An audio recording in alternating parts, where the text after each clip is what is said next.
Can't do a push-up yet, or you're looking to level up yours, this is the only guide you will ever need.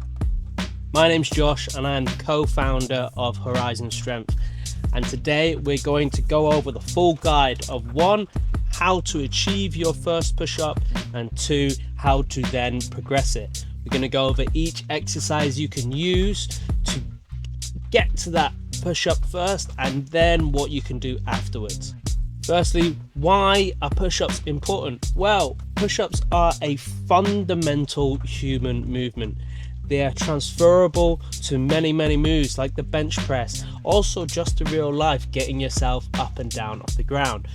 They work our chest, our shoulders, our triceps, our core, our glutes, and they're also good at making sure our scapula, our shoulder blades are healthy.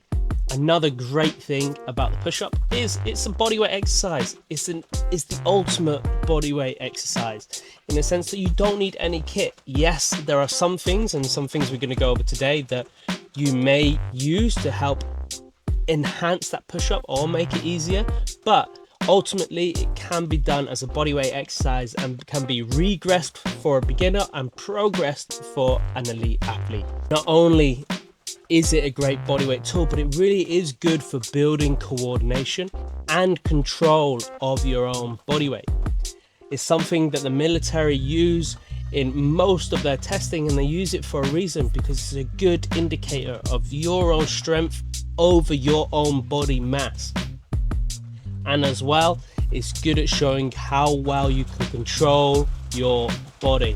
A push-up is something that I always get most of my beginners when they come and train with me to try and achieve as soon as possible. And there's different ways in which we do that. So we're going to kick off by starting with the exercises you can do to build up to your very first push-up. Now, if you're struggling to do a push-up and you've never done one before, then these exercises are great to add to your repertoire to build up to that first push-up. And the first one is an incline push-up. Now, with the incline push-up, I myself prefer to do this on a squat rack with a barbell. The reason I prefer to do this on a squat rack with a barbell is because you can make this harder each week by lowering the height of the bar in the squat rack. This is a really good way of measuring your progress. The lower we get to the ground, the closer we get to doing a full push-up. Not only are incline push-ups great, but also negative push-ups are great. Now, a negative push-up is where you assume the push-up position, but all you do is the lowering down portion of the reps, what we would call the eccentric portion of the rep. This is where you control your body slowly all the way down to the ground. What's really important with a negative push-up is that as you control your body down to the ground slowly, that you stay rigid from head to toe, so nice and straight, and you lower till your chest hits the ground first. Not only are incline push-ups and negative push-ups great for beginners, but also push-ups from your knees are also great. Push-ups from your knees, what's really important with doing push-ups from your knees is making sure that your body is straight from your head to your knees, so you're not bending at the hips at all. This way you can mimic slightly what a normal push-up position is like, and what you want to make sure is that your core, your abs and your glutes are engaged, so you're having a nice straight body, and then perform push-ups from your knees. Always making sure whenever you're doing these exercises that we do the full range of motion, so chest all the way to the ground and pushing away all the way up till you're fully extending your arms. Now, if you're finding that maybe your triceps are a little bit weak, it's not just your chest muscles that are the problem, but your triceps are a little bit weak, then a few exercises that you can do to supplement your work towards the push-ups are skull crushers, which is the first one. Skull crushers are a great exercise to do. You can do these lying on your back with a set of dumbbells or a barbell or an easy bar, it doesn't really matter. Making sure you lower the bar all the way down to your head, ideally past the head slightly, and then extend so your arms fully extend. It's a great exercise building up strength in your triceps, as well as the second tricep exercise is the JM press. I'm a massive fan of the JM press. With the JM press, instead of lowering it past your head, you lower the bar or the dumbbells down towards your shoulders more, and that increases the amount of bend in your elbow, which really stretches out the triceps. These two exercises are great accessory exercises for building up tricep strength in that push-up range, in that horizontal position. Now, as well as making sure that our chest and our triceps are strong, what we want to make sure is that we have a strong core. It's quite often when people do push-ups, their body breaks in the middle and their hips drop to the ground or their hips go too high. We want to be able to hold a very sturdy center of mass, so from our head to our toes, we're straight as a plank. So the two exercises we're going to use to supplement our core strength for the push-up position are one, the plank. Now with the plank, it's exactly that. It's trying to stay as straight as a plank. I would suggest doing this on your hands just because it's mimicking where we're going to be in the push-up position. You can do it on your elbows as well. It doesn't really matter. But because we're doing this for push-ups, doing it on our hands is more realistic. So on our hands, making sure we're bracing our core, pulling our belly button up and keeping a nice straight body position. Aiming to get a good plank for 2 minutes is a really good starter goal. The other exercise for building core strength to keep a solid rigid torso is the hollow body. Now with the hollow body, we're going to lie on our back, legs in the air, nice and straight, but pushing our lower back down against the ground and pulling our belly button down as much as we can. This is going to really engage the core, and you can progress this by lowering your legs lower and lower and lower each week, and also raising your arms above your head to make it harder. So after you've worked on these for a few weeks, maybe 8 weeks tops, you've worked on your incline push-ups, your negative push-ups, your push-ups on your knees, you've built strength in your triceps, and you've built strength in your core, you're now ready to try to work towards full range push-ups. Now with full push-ups, the first exercise we're going to start with is the hand release push-up. The reason we're going with the hand release push-ups is two things. One, it teaches you to go all the way to the ground each time. Too often I see people only doing half rep push-ups, and that's missing out on a lot of the benefit of push-ups. So hand release push-ups teaches you to go all the way to the ground, and then you take your hands off the ground and then you push the ground away. This also teaches you to really create some explosive force through that push. So hand release push-ups first, and then once you can do them for 5 to 10 reps, we'll then move on to full range push-ups. Now, what we're going to talk about now is your form whilst doing full range push-ups. It's really important here that we get this right. First, let's talk about hand position. We want to start with our hands underneath our chest.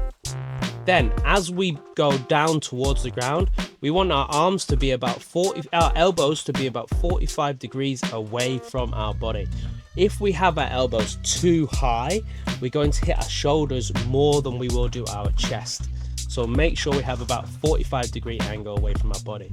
Then, as we've talked about a few times now, we want to make sure our body's rigid. So head to toe, our body's straight and rigid like a plank. And then what we want to make sure we do is our chest hits the ground first, not our head, not our hips. From there, you're going to push away nice and fast. Controlled descent always, fast push away on the push-ups. That is a spot on push-up. Once you can get a full range push-up like that, all the way down to the ground, touch with the chest, press away, making sure our elbows are in the right position, then we can start talking about how to advance the push-up. What we're going to move on to now is a little bit of kit you can add to make these push-ups harder. So let's say you've managed to do 10 full range push-ups. That's a good thing to aim towards. Once you get 10 full range push-ups, we're going to move on to increasing the range of motion. And the way we're going to do that is to have either dumbbells or parallettes. Now, Dumbbells are easier to get access to use for improved range of push-ups, but if you have a set of little push-up handles or parallettes, then they're also great. Dumbbells, I do suggest that you use a set of hex dumbbells for the obvious reason that they don't roll all over the place. Now, with the push-ups, what happens when you're using dumbbells or using parallettes is that increases the range of motion at the bottom just slightly. That makes it that much harder. That's going to push your shoulders a little bit more. But what I also suggest doing is at the top of that push-up is pushing through your shoulder blades, trying to extend your shoulder blades as much as possible. This is a tip that I learned from Australian strength coach when doing one of his courses, and it's a great exercise for really challenging the muscles around your shoulder blades to improve that structural balance. So when we're doing the push-ups on some parallettes or on some dumbbells, pushing away. The great thing about using dumbbells or parallettes as well is that it helps reduce pressure on your wrist. If you're having some issues with your wrist, then it's a great idea to use parallettes or dumbbells for push-ups. One of the best ways to improve an exercise is to increase the resistance. And one of the easiest ways to increase resistance is to add weight. So weighted push-ups is your next goal. Now, you do not have to go super heavy straight away. One of my clients recently just accomplished push-ups, so we went onto weighted push-ups and she started with 2.5 kilos on her back. Going up in small increments is completely fine. What you want to make sure you do, however, when you're doing weighted push-ups is to stick the plate in between your shoulder blades. So make sure it's on your upper back, not on your lower back. Having it on your lower back is going to challenge your core, not really challenge your chest and shoulders as much as we want it to. So making sure that weight is on your shoulder blades and on your upper back, that's going to help with the weighted push-ups. For this, aiming for a good 5 reps to start with is a great idea, and that's going and then slowly increasing that weight week on week, maybe adding 1 kilo, 2 kilo. That's perfect. Slow, small jumps. Now we've done more range, we've added more weight. What else can we do to make push-ups harder? Well, next we're going to look at plyometric push-ups or explosive push-ups, and the simplest form is the clap push-up. Now with the clap push-up, it's all about how explosive we are off the ground. First things first, before you try and do a clap push-up, I suggest doing a push-up and just seeing how high you can get your hands off the ground.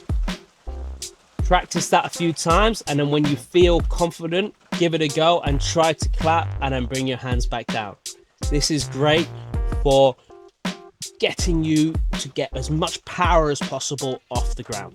After we get good at explosive push-ups, there are some other variations we can use, and these are movement-based push-ups. Now, I'm just going to show you a couple here. I'm not going to go too advanced, but 2 push-ups we can use are Spider-Man push-ups. Now, with Spider-Man push-ups, what we're doing as we push up, as we go down towards the ground, we bring our knee towards our elbow, and then as we push up, we bring our foot back. And then changing that leg each time we do a push-up. This is good for challenging your mobility as well as challenging the weight differential when we take a foot off the floor. It challenges your core that little bit more. Great exercise also for coordination, which is a really, really important skill. Then we have archer push-ups. Archer push-ups are great for challenging either side of our body, so making it hard for our shoulders, harder for one side of our chest, and these are great for working towards a single arm push-up. Now, push-ups scale endlessly. All they need is a little bit of consistency and a little bit of progression. If you're forever just doing incline push-ups and never trying to push that progression, you're going to really struggle to see the benefit from them. So make sure that you're challenging yourself a little bit more each week. What I suggest is you test your current level and go from there. So see where you are. Can you do full push-ups? If you can do 10 full push-ups, move on to adding weight or increasing range or doing something explosive. If you can't do 1 full push-up yet, then work on all of the things prior to getting a full push-up. whether that be incline, negative, knees only, working on your triceps and working on your core. Now, if you really liked this guide, comment below and let us know what else you'd want us to cover, and also comment on where you are in your push-up journey and share with us how it's going. Cheers everyone.